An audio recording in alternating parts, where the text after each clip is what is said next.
সুপ্রিয় দর্শক, আপনাদের সবাইকে আমন্ত্রণ জানাচ্ছেন টিভির নিয়মিত স্বাস্থ্য বিষয়ক আয়োজন স্বাস্থ্য প্রতিদিনে। আপনাদের সাথে রয়েছে আমি নুসরাত জাহান দীপা। দর্শক, আমরা অনেক ক্ষেত্রে কিন্তু শুনে থাকি যে আমার ব্লাড প্রেশার কমে গেছে, এবং ব্লাড প্রেশার কমে যাওয়ার সাথে সাথে আমরা প্রথমে যে কাজটা করি যে আমরা স্যালাইন খাচ্ছি অথবা ডিম খাচ্ছি বা সল্টি কোনো খাবার খাচ্ছি, কিন্তু এর পরবর্তীতে ডাক্তারের পরামর্শ নেওয়াটা কতটুকু জরুরি সেই বিষয়টা সম্পর্কে কিন্তু আমরা অনেকটাই অবহেলা করে থাকি। আজ আমরা এই বিষয়টা নিয়ে বিস্তারিত আলোচনা করার চেষ্টা করব। আমাদের আজকের আলোচ্য বিষয় হচ্ছে ব্লাড প্রেশার কমে যাওয়ার কারণে হরমোনজনিত কারণ এবং লক্ষণ এবং তার চিকিৎসা। আর এই বিষয়টি নিয়ে কথা বলার জন্য আজ আমাদের সঙ্গে স্টুডিওতে উপস্থিত রয়েছেন একজন বিশেষজ্ঞ চিকিৎসক। আলোচনা শুরু করব, তবে তার আগে আমরা পরিচিত হয়ে নিচ্ছি আমাদের সেই অতিথির সঙ্গে। ডাক্তার শামীম আল মামুন 1979 সালের জানুয়ারি মাসে টাঙ্গাইল জেলায় জন্মগ্রহণ করেন। তিনি 2004 সালে বগুড়া মেডিকেল কলেজ থেকে MBBS ডিগ্রি অর্জন করেন। এরপর তিনি চিকিৎসা বিজ্ঞানে উচ্চতর এমফিল ডিগ্রি লাভ করেন। বর্তমানে তিনি ঢাকা মেডিকেল কলেজ ও হাসপাতালের নিউক্লিয়ার মেডিসিন বিভাগের বিভাগীয় প্রধান হিসেবে কর্মরত।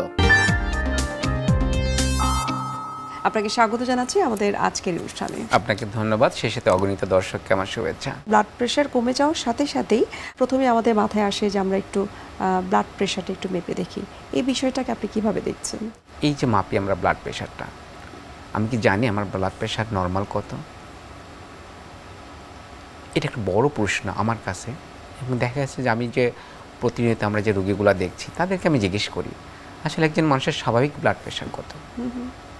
কখন ব্লাড প্রেশারকে আমরা লো বলবো বা কম বলবো, কখন বেশি বলবো, এই ব্যাপারটাই আমাদের কাছে ক্লিয়ার না। তাহলে বলা হয় সাধারণ মানুষের একটা পারসেপশন আছে। সেই পারসেপশন কি? 120/80 হচ্ছে নর্মাল প্রেশার। এর থেকে 5 কমলেও তারা লো ব্লাড প্রেশার বলে, 5 বাড়লেও তারা হাই ব্লাড প্রেশার বলে। ব্যাপারটা ঠিক সেরকম না। আসলে আমরা বলি যে ব্লাড প্রেশার দুইটা কম্পোনেন্ট, এটাকে আমরা সিগনিফিক্যান্ট বলতে পারি না। না, কখনো ফিক্সড হয় না। প্রথম জিনিস যে ব্লাড প্রেশার কখনো আপনার ফিক্সড না। তাহলে নর্মাল ব্লাড প্রেশারের ক্ষেত্রে দুইটা প্রেশার, তাই না? উপরে যে প্রেশারটা আপনি বলতেছেন 120, এটা সিস্টোলিক, আর নিচের আরেকটা প্রেশার আছে যেটা 80 বলতেছেন, সেটা হচ্ছে ডায়াস্টোলিক। এই ব্যাপারটা কখনো ফিক্সড থাকে না। এখন একজন রোগীর ক্ষেত্রে বলা হয় নর্মাল ব্লাড প্রেশার কত। নর্মাল ব্লাড প্রেশার হচ্ছে 120-এর নিচে, এবং সিস্টোলিকটা এবং ডায়াস্টোলিকটা হচ্ছে 80-র নিচে। এটা গাইডলাইনটা রিসেন্টলি চেঞ্জ হয়ে গেছে। তাহলে আপনার ব্লাড প্রেশার নর্মাল কখন থাকবে? যখন সিস্টোলিক প্রেশার 120-এর নিচে থাকবে আর ডায়াস্টোলিক প্রেশারটা 80-র নিচে থাকবে। কিন্তু এই নিচে থাকলেই আমাদের বিভিন্ন লোকজন বলে দেয় আপনার লো ব্লাড প্রেশার। তাহলে লো ব্লাড প্রেশার আমরা কখন বলবো? যখন আপনার সিস্টোলিক যেটা 120 বলছিলাম সেটা যদি 90-এর নিচে নেমে যায়, এবং নিচের প্রেশারটা যখন বলছিলাম যে 80, এটা 60-এর নিচে নেমে গেলে এই প্রেশারটাকে, অর্থাৎ 90 উপরে নিচে 60, এর নিচে যদি প্রেশারটা নামে তাহলে আমরা তাকে লো ব্লাড প্রেশার বলতেছি। তো এছাড়া এখন আপনি প্রেশার পেলেন 100/70, দোকানদার বলে দিয়েছে আপনাকে প্রেশার লো আপনার, আপনি এসে বাহারসে স্যালাইন খাচ্ছেন এবং কিছু খাচ্ছেন, আমার প্রেশার লো। প্রেশারটা কি লো? না, এটা আপনার স্বাভাবিক ব্লাড প্রেশার। অর্থাৎ এই যে 60 থেকে 80 নিচের প্রেশারটা আর উপরের প্রেশারটা 90 থেকে 120, এই যে এই রেঞ্জের মধ্যে থাকা, এই মধ্যে থাকলেই এই প্রেশারটাকে আমরা নর্মাল ব্লাড প্রেশার বলতেছি। আরেকটা ব্যাপার থাকে, যে ব্যাপারটা আমরা বলি যে একজন হাইপারটেনশন পেশেন্ট, অর্থাৎ যার ব্লাড প্রেশারটা 80-র উপরে, 120-এর উপরে, সে তার প্রেশারটা অনেক কারণে লো হয়ে যেতে পারে। সেক্ষেত্রে সে খারাপ বোধ করতে পারে। তখন তার একটা ওষুধজনিত কারণ হতে পারে, তার খাবারজনিত কারণ হতে পারে, অন্য কোনো ধরনের কারণ হতে পারে। কিন্তু যে ব্যাপারটা আমরা সবসময় খেয়াল রাখি যে হাইপারটেনসিভ ছিল, অর্থাৎ যার প্রেশার বেশি ছিল, তার যদি প্রেশারটা অনেক বেশি কমে যায়, সেক্ষেত্রে অন্য কোনো কারণ থাকতে পারে, সেটা মেডিকেল কোনো ইমার্জেন্সি থাকতে পারে, সেই ব্যাপারগুলো থাকতে পারে। কিন্তু মেন ব্যাপার যেটা বলছি যে আপনার ক্ষেত্রে যেটা কাটবেলো সেটা হচ্ছে উপরে সিস্টোলিক যদি আপনার 90-এর নিচে থাকে এবং ডায়াস্টোলিক প্রেশারটা যদি 60-এর নিচে থাকে, সেটাই লো ব্লাড প্রেশার বলি আমরা। যাদের হাইপোটেনশন রয়েছে, অর্থাৎ ব্লাড প্রেশার যাদের কম থাকে, তাদের ক্ষেত্রে যদি তারা প্রপার ট্রিটমেন্টে যদি না আসেন, সেক্ষেত্রে আসলে কী কী ধরনের জটিলতা তৈরি হতে পারে? প্রথম জিনিস, আপনি কিন্তু প্রথমে ট্রিটমেন্টটা বলে দিয়েছিলেন। আপনি যখন ব্লাড প্রেশার কম পান তখন কী বলেন? একটা স্যালাইন খান, লবণ খান, তাই না? তখন প্রেশারটা কী হয়? 2টা ডিম খেলেন, প্রেশারটা বেড়ে যায়। কিন্তু কেন খেলেন, কীভাবে বাড়লো, এই ব্যাপারটা কিন্তু কখনই আমাদের মাথায় কাজ করে না। আপনার যে প্রোগ্রামে যে হেডলাইনটা দিয়েছিলেন যে হরমোনজনিত বেশ কিছু কারণ থাকতে পারে, আচ্ছা। যে কারণের জন্য আপনার শরীরে কী হতে পারে, সমস্যা হতে পারে। সেই হরমোনজনিত কারণের একটা বড় কারণ হচ্ছে যে আমাদের শরীরে বিভিন্ন হরমোন গ্রন্থিত থাকে। তার একটা হরমোন গ্রন্থির নাম হচ্ছে অ্যাড্রেনাল গ্ল্যান্ড। আচ্ছা। অ্যাড্রেনাল গ্ল্যান্ড থেকে কি তৈরি হয়, কর্টিসল নামে আর অ্যালডোস্টেরন নামে একটা হরমোন তৈরি হয়। যদি কোনো রোগীর এই কর্টিসলের মাত্রা কমে যায়, যদি কোনো রোগীর অ্যালডোস্টেরনের মাত্রা কমে যায়, তাহলে কি হয়, তার শরীরে লবণ কমে যায়। দেখেন, লবণটা কমে গেল, তার সবসময় কি লো ব্লাড প্রেশার নিয়ে আমাদের কাছে আসে। ওই যে আপনি বলছিলেন একটু স্যালাইন, স্যালাইনে কী থাকে, লবণ থাকে। আপনি স্যালাইন খেতে বললেন, প্রেশার ঠিক হয়ে গেল, কিন্তু আপনি জানলেন না যে কোথায় রোগটা হতে পারে। আর আমি খুঁজে বের করলাম কোথায়, এই যে একটা অ্যালডোস্টেরন হরমোন, কর্টিসল হরমোন, দুইটা কমে গেল। কমে যাওয়ার ফলে আপনার রক্তে সোডিয়ামের মাত্রা যেটা সেটা কমে গেল। আপনি লবণ খেয়েছেন, প্রেশার ঠিক হয়ে গেছে। আর আমার কাছে কারণটা কি, ওই যে একটা অঙ্গ অ্যাড্রেনাল গ্ল্যান্ড, সেটা কোনো রোগ হতে পারে। সেই রোগের জন্য আপনার কি হতে পারে, এই রক্তচাপটা কমে যেতে পারে। প্রতিনিয়ত যদি সবসময় আপনার এরকম হয়ে থাকে, তাহলে সেক্ষেত্রে আপনার সেই অঙ্গে কোনো রোগ আছে কিনা আপনাকে খুঁজতে হবে। একটা হরমোন গ্রন্থি গেল, এই হরমোন গ্রন্থিটাকে নিয়ন্ত্রণ করে ব্রেনের আরেকটা হরমোন গ্রন্থি, যার নাম বলি আমরা পিটুইটারি। সেখানে কোনো রোগ হলেও আপনার ওই অ্যালডোস্টেরন, কর্টিসল এগুলো কমে যেতে পারে। আচ্ছা। তো সেখানেও হরমোন যদি কোনো কারণ আছে কিনা আপনাকে দেখতে হবে। 2 নম্বর ব্যাপারে যে আমরা বলি থাইরয়েড, এই থাইরয়েড হরমোনের মাত্রা কার শরীরে যদি কম থাকে, যেটা বলতেছে হাইপোথাইরয়েডিজম, সেক্ষেত্রেও কী হতে পারে, তার এই ব্লাড প্রেশারটা কমে যেতে পারে। প্যারাথাইরয়েডের ক্ষেত্রেও এই ব্যাপারগুলো ঘটতে পারে। তো দেখেন কোথায় ব্লাড প্রেশার, আমি কোথায় চলে গেলাম, তাই না? তো সেক্ষেত্রে কি এই অঙ্গগুলা খুঁজতে হয়। যে এখন যে ব্যাপারটা ঘটি, যে আপনি যেটা বলতেছিলেন যে আপনি লো ব্লাড প্রেশার পেলেন, স্যালাইন খেলো, ডিম খেলো, রুগী ভালো হয়ে গেল, কিন্তু অনেক রুগী কিন্তু ভালো হয় না। তারা বিশেষ অনেক ধরনের সমস্যা নিয়ে আমাদের কাছে আসে। সেই সমস্যাগুলো কি কি হতে পারে, যে ব্লাড প্রেশার কমে গেলে কি কি হতে পারে একটা রুগী যে কন্টিনিউয়াস। প্রথম জিনিসটা হয় একজনের প্রচুর পেট ব্যথা, বমি। প্রচুর পেট ব্যথা আর বমির সাথে ব্লাড প্রেশারের সম্পর্ক কী? এই রোগগুলো প্রচণ্ড পেট ব্যথা নিয়ে আসে, বমি নিয়ে আসে। দ্বিতীয় ব্যাপার যে সে বিছনার থেকে উঠতেই পারে না, তার মাসেলগুলো খুব হয়ে যায়। বিশেষ করে যে সে বিছনার থেকে উঠবে ভর দিয়ে, তার নিচের পাগুলো এত অবশ হয়ে যায়। অনেকে কমপ্লেইন করে থাকে যে ঘাড়ে ব্যথা হচ্ছে, কমে যায়। দ্বিতীয় জিনিস, এই রোগগুলো উঠতে গেলেই মাথা ঘোরায়, অর্থাৎ সে পড়ে যায়, বিছনার থেকে পড়ে যায়, হাঁটতে গেলে পড়ে যায়, তার প্রচণ্ড বুক ব্যথা করে, বুক দরফর করে। এই সমস্যাগুলো কিন্তু একবার হইলে, 2বার হলে সেটা বারবার, তার পারসিস্টটা সবসময় হচ্ছে। এখন আপনি একটা রুগী পেট ব্যথা নিয়ে আসলো, আপনার পেটের ভিতরে কারণ খুঁজবেন যে তার কি হতে পারে, গ্যাস। বাংলাদেশের কমন সমস্যা যেটা গ্যাস হতে পারে, অমুক কিছু। কিন্তু এই রোগীগুলোর ক্ষেত্রে প্রপার স্ক্রিনিং যদি করা হয়, খোঁজা হয় যদি, এই ধরনের রোগীদের ক্ষেত্রে অনেক সময় আমরা হরমোনজনিত কারণ খুঁজে পাই। একজন ডাক্তারের পরামর্শ নেওয়া উচিত। একজন ফিজিশিয়ানের পরামর্শ যদি নেন, সে আপনাকে, তার কাজ কি, যে তার রক্তচাপ কমে যাওয়ার ক্ষেত্রে হরমোনজনিত কারণ আছে কিনা সেটা খুঁজে দেখা। এখন ব্যাপারগুলো এত রেয়ার যে খুব বেশি মানুষের ক্ষেত্রে যে ঘটে তা না আসলে, যে আমরা ওইদিকে অনেক সময় চিকিৎসকরাও ওইদিকে সচেতনতা তৈরি করে না। অথচ সিম্পল কিছু পরীক্ষা নিরীক্ষা করলেই কিন্তু এই রোগগুলোকে আমরা ধরতে পারি। আচ্ছা, সেই ব্যাপারগুলো কি হয়, যে রোগগুলোর ক্ষেত্রে ধরার ক্ষেত্রে কি হয়, আপনি বলছিলেন প্রথমেই এই ধরনের রোগীদের ক্ষেত্রে প্রথমেই যে পরীক্ষাটা আমরা করি, একটা লবণ পরীক্ষা করি। লবণ পরীক্ষা করলে কি হবে, তার লবণের সোডিয়ামের মাত্রা, যেটা আমরা খাবার লবণ বলি, অনেক কম পাওয়া যাবে। এই সোডিয়ামের মাত্রা কম পাওয়া গেলে তার পটাশিয়াম একটা লবণ থাকে, সেটার মাত্রা অনেক বেশি হয়ে যায়। একজন মানুষের সোডিয়াম মাত্রা কমে যাচ্ছে, তার প্রেশার কম, আমরা ধারণাই করতে পারি তার হরমোনজনিত কোনো কারণ থাকতে পারে। সেই ধারণা করার পর আমরা কি করি, যে আপনাকে বলছিলাম যে অ্যাড্রেনাল গ্রন্থি যেটা থাকে আমাদের শরীরে, সেখানে কর্টিসল নামে যে একটা হরমোন তৈরি হয়, সেটা আমরা পরীক্ষা করব। তারপরে ক্ষেত্রে আমরা তার অ্যালডোস্টেরনের একটা পরীক্ষা করব। ব্রেনের একটা হরমোন আছে এসিটিএস, সেটা পরীক্ষা করব। তার হাইপোথাইরয়েডিজম আছে কিনা, তার টিএসএস পরীক্ষা করব। এগুলো করে দেখব এগুলোর তারতম্য তার মধ্যে আছে কিনা, দেখে আমরা প্রাথমিকভাবে একটা রোগ তা নির্ণয় করতে পারি। অর্থাৎ যে ব্লাড প্রেশার কমে যায় সেই ট্রিটমেন্টটার পাশাপাশি আমরা চেষ্টা করব যে কিছু আরও বাড়তি কিছু টেস্ট করার জন্য, যেটা আপনি বলছিলেন যে হরমোনের কিছু টেস্ট, হরমোনজনিত সমস্যা যাদের থাকে, আপনি বলছিলেন যে ব্লাড প্রেশার কমে যাওয়া অন্যতম একটা সিমটম বলতে পারে, এর বাইরে আর কোন কোন ধরনের সমস্যা বা জটিলতা তার হতে পারে? ব্লাড প্রেশার কমে গেলে তার কী হবে, যে প্রবলেমগুলো হয় সেগুলো হতে পারে তার। তাহলে আপনার প্রথম কাজ থাকে রোগটাকে আইডেন্টিফাই করা। আচ্ছা, আপনি আইডেন্টিফাই, আমি যে সমস্যাগুলো বলছিলাম এগুলো করলেন, রোগটা কোথাকার, রোগটা একটা থাইরয়েড গ্রন্থির হতে পারে, সেটা আপনার প্রপার আইডেন্টিফাই করতে হবে আপনাকে। আরেকটা বলছিলাম গুরুত্বপূর্ণ অঙ্গ যেটা আপনার ব্লাড প্রেশারকে নিয়ন্ত্রণ করে, অ্যাড্রিনাল গ্ল্যান্ড, সেই গ্ল্যান্ডে কোনো রোগ আছে কিনা আপনাকে খুঁজতে হবে। কী কী হতে পারে ওই গ্ল্যান্ডে, যে ওই গ্ল্যান্ডটাতে আপনার একটা যক্ষা হতে পারে, মানুষের ধারণাই নেই। দেখেন কমে গেলেও ব্লাড প্রেশার, আপনি ধরে ফেলেন অ্যাড্রিনাল গ্ল্যান্ডের একটা টিবি বা যক্ষা। কমে গেলেও ব্লাড প্রেশার, আপনি দেখলেন যে ওই অ্যাড্রিনাল গ্ল্যান্ডে দেখা গেছে একটা টিউমার হয়ে বসে আছে, হতে পারে। কমে গেলেও ব্লাড প্রেশার, আপনার ব্রেনের মধ্যে যে পিটুইটারি গ্রন্থি তার মধ্যে একটা টিউমার আপনার ধরা পড়লো। দেখেন ছোট্ট একটা লক্ষণ থেকে ব্লাড প্রেশার কম, সেখান থেকে আমরা কত জায়গায় যেতে পারি।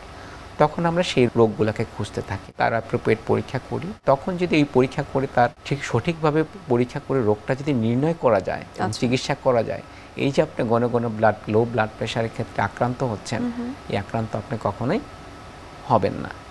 আপনাকে বারবার স্যালাইন খেতে হবে না। আপনি বলবেন যে আপনার আত্মীয় হঠাৎ করে মাথা ঘুরে পড়ে গেছে, এই স্যালাইন খা বা ডিম খা, এই ব্যাপারটা আপনাকে বলতে হবে না। সবার ক্ষেত্রে এরকম কিছু ঘটবে সেটা আমরা কখনোই মনে করি না, কিন্তু এই রোগীগুলোর থেকে এই ধরনের রোগী আমরা প্রচুর পাই। এই রোগীগুলো বিভিন্ন ডাক্তারের ধারে ধারে ঘুরে, কিন্তু কখনোই ডাক্তারের ক্ষেত্রে অনেক সময় এরকম ঘটে যে আমরা সচেতন হই না যে এই ধরনের রোগ তার ক্ষেত্রে থাকতে পারে। আরেকটা ব্যাপার বলছিলেন, যেগুলো তো হরমোনজনিত ব্যাপার গেল। আপনার একটা পেশেন্ট, আপনার আত্মীয় প্রেশার ওষুধ খায় এগুলো, তার তো রক্তচাপ কমে যেতে পারে, তাহলে তার ক্ষেত্রে কি করতে পারে? একটা মানুষ দেখা যায় প্রেশার ওষুধ খাচ্ছে, তার প্রেশারটা কমে গেল। আচ্ছা, দুইটা ব্যাপার ঘটতে পারে, যে প্রেশারের ওষুধ যে দিচ্ছেন আপনি তাকে, প্রেশারের ওষুধের ডোজটা বেশি হয়ে যেতে পারে। এই রোগীগুলো কি করে জানেন, অধিকাংশ ক্ষেত্রে তারা প্রেশার ওষুধটা ছেড়ে দেয়, তাকে ফিজিশিয়ানের কাছে যেতে হবে, ডাক্তারের কাছে যেতে হবে। তার হয়তো যে ওষুধটা দিচ্ছে সেই ওষুধটার প্রেশারটা অনেক বেশি কমে যায়, কিন্তু দেখা গেছে ওষুধটাকে চেঞ্জ করলে, পরিবর্তন করলে সেই ব্যাপার আপনাকে লক্ষ্য করতে হবে। কিন্তু আমাদের ক্ষেত্রে অধিকাংশ মানুষ কি করে, নিজে ওষুধ বন্ধ করে, প্রেশার আমার কমে গেছিলো, ডাক্তার সাহেব ওষুধ বন্ধ করে দিছি, যখন আবার আমার কাছে আসছে দেখা যাচ্ছে হাই ব্লাড প্রেশার নিয়ে আসে, আচ্ছা, আমার কাছে আসতেছে। এই ব্যাপারটাও করা যাবে না। আরেকটা বড় ব্যাপার থাকে, বিশেষ করে যারা হার্টের পেশেন্ট থাকে, অন্য পেশেন্ট থাকে, তারা প্রেশার ওষুধ খায়, তাদের ক্ষেত্রে যদি হঠাৎ প্রেশার কমে যায় তাহলে কি হতে পারে, তার দেখা গেছে তার প্রাইমারি রোগ যেটা হার্ট ফেইলিওর, সাথে সাথে হার্ট অ্যাটাক হতে পারে, এই ঝুঁকিগুলো হতে পারে। সেক্ষেত্রে আমি আসলে বাসায় বসে তাকে স্যালাইন খাওয়ার পরামর্শটা কখনোই দিতে পারি না। আপনি প্রথমে তাকে স্যালাইন খাওয়ার, লবণ খাওয়ার পরামর্শ দিয়েছিলেন, কিন্তু একটা রোগীর ইতিহাসে একটা বড় ব্যাপার যে সে আগে থেকে প্রেশারের পেশেন্ট বা সে হার্টের পেশেন্ট, সে তার একটা স্ট্রোকের ঝুঁকি থাকতে পারে, তার প্রেশার কমে গেলে আমাদের অনেক কিছুই তখন মনে করতে হবে। আরেকটু আপনার কাছ থেকে জানার চেষ্টা করব, তবে এই পর্যায়ে আমরা একটু দেখে নিচ্ছি আমাদের স্বাস্থ্য প্রতিদিনের নিয়মিত আয়োজন, কি খাবেন কেন খাবেন এই সেগমেন্টে। সুপ্রিয় দর্শক, আপনারা দেখছেন স্বাস্থ্য প্রতিদিন। এই পর্যায়ে আমরা দেখে নিচ্ছি বিভিন্ন খাদ্যের পুষ্টি গুণাগুণ নিয়ে আমাদের পুষ্টিবিদের পরামর্শ। রক্ত আমাদের শরীরে যদি নাই থাকে তাহলে আমরা যে স্বাভাবিক আছি এটি তো থাকা সম্ভব না। আর এই রক্তটাকে যদি ভালো রাখতে হয় তাহলে এই বিশুদ্ধ রক্তের জন্য আমাদের একটু যত্ন নিতে হবে। যদি প্রপার ওয়েতে আমরা খাওয়া দাওয়া করি তাহলে কিন্তু এই রক্তে কোনো নির্দিষ্ট উপাদানের ঘাটতি হয় না। আমরা সবাই জানি রক্তের ঘাটতি মানে হিমোগ্লোবিন কম। এই হিমোগ্লোবিন ছাড়াও আসলে রক্তের উপাদান অনেক কিছুই থাকতে পারে, যেটি আমাদের কম বেশি হলে শরীরে নানান রকম অসুবিধায় হয়ে যায়। হিমোগ্লোবিন বাড়ানোর জন্য বা রক্তের যে উপাদানগুলো আছে সেগুলো ঠিক রাখার জন্য, রক্তকে বিশুদ্ধ রাখার জন্য আমাদেরকে খাবারের তালিকায় অবশ্যই, যেটি আমরা সবাই মোটামুটি জানি, সেটা হলো আয়রনের ডেফিসিয়েন্সি যেন না হয় সেটি। আয়রন জাতীয় খাবারগুলো যা আছে সেগুলো সম্পর্কে বলার আগে আমি শুধু বলতে চাই যে আমরা অনেক সময় জেনে অনেক আয়রন জাতীয় খাবারগুলো খেয়ে ফেলি, কিন্তু আয়রন আমাদের শরীরে শোষণ হয়েছে কিনা বা হচ্ছে কিনা এই বিষয়ে সজাগ থাকি না, যেটি সবচাইতে জরুরি। আপনি কষ্ট করে খেলেন, অরেঞ্জ করলেন, আপনি সব কিছুই করলেন, কিন্তু সেটি আপনার বডিতে যদি কাজেই না লাগে তাহলে আলটিমেট খেয়ে কোনো লাভ নেই। অনেকেই আমরা চিন্তা করি যে আমাদের আয়রন কম, আমরা ডিম খাচ্ছি, কিন্তু এই ধরনের একটা ভালো একটা ব্রেকফাস্ট করার পরে আপনি এক কাপ চা খেলেন, এই যে আপনি একটা চা খেলেন, আপনি যে এত সুন্দর একটা ব্রেকফাস্ট করেছিলেন, এত এক্সপেন্সিভ, হয়তো ডিম খেলেন, কিন্তু আপনার বডিতে এই আয়রনটাই অ্যাবজর্ব হলো না, তাহলে আপনি যেই চিন্তা করে আপনি যে হেলদি ব্রেকফাস্টটা নিলেন আপনার বডিতে আসলে কোনো কাজ করলো না। তাহলে আসলে কেন এই চা আপনার অসুবিধা হলো? আসলে আয়রন শোষণের জন্য যে ক্যাফেইনটা আপনি নিয়েছেন সেটি আপনাকে বাধা দিয়ে দিয়েছে। সো আপনি যখন ব্রেকফাস্টটা করবেন অ্যাটলিস্ট খাদ্য তালিকায় আপনি চা না রাখাটা সবচেয়ে হেলদি। তবে যদি রাখতেই চান অবশ্যই অ্যাটলিস্ট 1 ঘন্টার একটা গ্যাপ রাখাটা ভালো। যদি আপনি বডিতে রিয়েল অ্যাবজর্পশন চান তাহলে খাবারের তালিকায় আয়রন জাতীয় খাবার খাওয়ার পরে একটু ভিটামিন সি জাতীয় খাবার খাওয়া অনেক ভালো। তাতে হবে কি, আপনি যে আয়রনটা খেয়েছেন এই টোটাল আয়রনটা আপনার বডিতে দারুণভাবে অ্যাবজর্ব হবে এবং আপনি থাকবেন হেলদি এবং আপনার নানান রকম অসুখ বিসুখ থেকে আপনি ইনশাল্লাহ রক্ষা পেয়ে যাবেন। খাদ্য তালিকায় তাহলে কি রাখা যায়? আর আমরা জানি আয়রন কন্টেনিং খাবারের ভিতরে গরুর মাংস, কলিজা এই ধরনের কিন্তু খাবারগুলো অনেক জরুরি, কিন্তু এগুলো যেহেতু খুব এক্সপেন্সিভ এবং সবার পক্ষেই সবসময় রাখা পসিবল হয় না, সেক্ষেত্রে আমি বলবো যে অবশ্যই গাঢ় সবুজ শাক, স্পেশালি কচু শাক, এখন শাকও খুব এক্সপেন্সিভ কিন্তু তারপরেও এটি আমাদের অনেকের হাতের কাছে সহজে পাওয়া যায়। যারা একটু গ্রামে থাকেন বা আমাদের উঠানের দিকেও দেখা যায় যে এই ধরনের গাঢ় সবুজ শাকগুলো আমরা যেমন ধরেন পালং শাক বা কলমি শাক এগুলোও কিন্তু আমরা একটু গার্ডেনিংও করতে পারি। এই ধরনের শাকগুলো আমরা যখন খাবো একটু ভর্তা করেও খেতে পারেন, একটু রান্না করেও করতে পারেন, একটু ঝোল করে করতে পারেন, কিন্তু তার সাথে অফকোর্স যেটা জরুরি সেটা হলো একটু লেবু, ভিটামিন সির জন্য।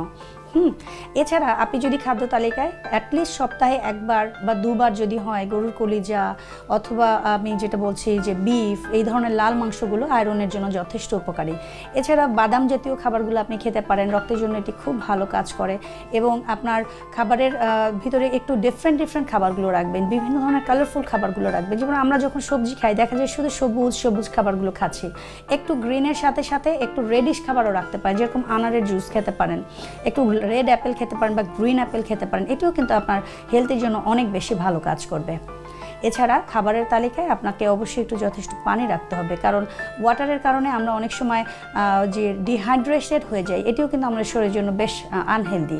তো শরীরের জন্য আপনি যদি একটু ব্যালেন্স নিউট্রিশন নিয়ে আসেন, প্রপার মিল একটা প্রিপারেশন করতে পারেন, তাহলে কিন্তু পরবর্তীতে আপনার ব্লাড নিয়ে যে অন্যান্য কমপ্লিকেশন সেটি কিন্তু আপনার অসুবিধায় আর পড়তে হবে না। হরমোনজনিত বিভিন্ন ট্রিটমেন্ট সম্পর্কে একটু জানতে চাই। প্রত্যেকের একটা সুন্দর ট্রিটমেন্ট আছে। একজন ফিজিশিয়ান সেই ট্রিটমেন্ট আইডেন্টিফাই করবে, কিছু ক্ষেত্রে ওষুধ প্রেসক্রাইব করবে, আপনাকে সচেতন করবে আপনাকে কতদিন ওষুধ খেতে হবে। বিভিন্ন ট্রিটমেন্টের ক্ষেত্রে রোগের ক্ষেত্রে বিভিন্ন ধরনের চিকিৎসা আপনার ক্ষেত্রে হয়, সেটা তখন প্রপার ম্যানেজ করলে এই রোগীগুলো ভালো থাকে। দ্বিতীয় ব্যাপার যেটা দিয়ে শুরু করছিলাম আপনাকে, হরমোনজনিত কারণ, ব্লাড প্রেশার।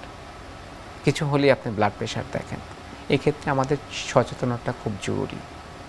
প্রথম জিনিস হচ্ছে যে আমি যখন পড়াশোনা করি যে বলছিলেন হাইপার টেনশনের ক্ষেত্রে একই ব্যাপার ঘটে। কীরকম ব্যাপার ঘটে? যেটা প্রতিনিয়ত এই ক্লাসিফিকেশন প্রতিনিয়ত এটা চেঞ্জ হয়। সে চেঞ্জ হতেই কিন্তু আজকের এই অবস্থাটা। তাহলে সাধারণ মানুষের কাজ কি? প্রেশার সম্পর্কে প্রথমেই তার জানা, আমি যে প্রথমে যেখানে শুরু করছিলাম, আসলে একজন মানুষের নর্মাল প্রেশার কত, এটা জানলে তার মধ্যে অহেতুক মাথার মধ্যে সে অনেক কিছু নিয়ে ঘুরবে না, মাথার মধ্যে অসচেতনতা তৈরি হবে না, এবং মানুষের মধ্যে দেখা যাচ্ছে যে কেউ তাকে বোঝাতে পারবে না আপনার ব্লাড প্রেশার লো, আপনার ব্লাড প্রেশার হাই, এটা বোঝাতে পারবে না। এই সচেতনতা সবচেয়ে জরুরি। এই জরুরি হলেই আপনি যখন নর্মাল জানবেন প্রেশার কত, তবে আপনি জানতে পারবেন আপনার লো ব্লাড প্রেশার হয়েছে কিনা, তখন আপনি স্যালাইন খাবেন। প্রেশার বেড়ে যাচ্ছে, প্রেশার কমে যাচ্ছে বা হরমোনজনিত সমস্যা হচ্ছে, যত ধরনের সমস্যায় হোক না কেন সেক্ষেত্রে অবশ্যই নিজেরা ট্রিটমেন্ট না করে অবশ্যই চিকিৎসকের পরামর্শ অনুযায়ী সেইভাবেই নিয়মকানুন পালন করলেই মনে হয় একটা মানুষ সুস্থ থাকতে পারবে। আপনাকে অসংখ্য ধন্যবাদ এবং সেই সাথে শুভকামনা এনটিভির পক্ষ থেকে। আপনাকে ধন্যবাদ। সুপ্রিয় দর্শক, এতক্ষণ আপনারা দেখছিলেন এনটিভির নিয়মিত স্বাস্থ্য বিষয়ক আয়োজন স্বাস্থ্য প্রতিদিন। এ পর্যায়ে আমরা দেখিয়ে দিচ্ছি আমাদের আগামী পর্বে কি থাকছে। তো অনেক সময় দেখা যায় কি অ্যাসথেটিক পারপাসে ড্রাইনেসটা অনেক বেশি থাকে। তো যখন স্কিন অনেক ড্রাই হয়ে যায় তখন কিছু অ্যাসথেটিক ট্রিটমেন্ট আমরা করে থাকি, যেটা আমি আমার চেম্বারে করি। এটা হাইলোনিক অ্যাসিড বা হচ্ছে কোনো বুস্টার দিয়ে ডিহাইড্রেশন যেটা থাকে স্কিনের, সেই হাইড্রেশনটা মেনটেন করা হয়। প্লাস তাদের যে একটা গ্লোয়িং ইফেক্টটা আসে, এটা দেখা যায় ভেতর থেকে যখন শীতে ড্রাইও হয়ে যায় বা চামড়ায় অনেক ড্রাইনেস কাজ করে, সেটা গ্লোয়িং একটা ইফেক্ট দেয় এবং হচ্ছে এই ব্রাইটনেসটা থাকে। বিশ্বের যে কোনো প্রান্ত থেকে যে কোনো সময় এনটিভির জনপ্রিয় অনুষ্ঠান স্বাস্থ্য প্রতিদিন দেখতে আপনারা ভিজিট করতে পারেন আমাদের পূর্ণাঙ্গ পোর্টাল www.ntvbt.com-এ। এছাড়াও এনটিভির বিভিন্ন ধরনের জনপ্রিয় অনুষ্ঠান এবং নিউজ আপডেট পেতে আপনারা ভিজিট করতে পারেন আমাদের ইউটিউব চ্যানেল এবং ভেরিফাইড ফেসবুক পেজে। সুপ্রিয় দর্শক, আজ এখানে শেষ করতে হচ্ছে, দেখা হবে আবারও আপনাদের সঙ্গে। সে পর্যন্ত আপনারা সবাই ভালো থাকুন, সুস্থ থাকুন এবং সবসময় এনটিভির সঙ্গে থাকুন।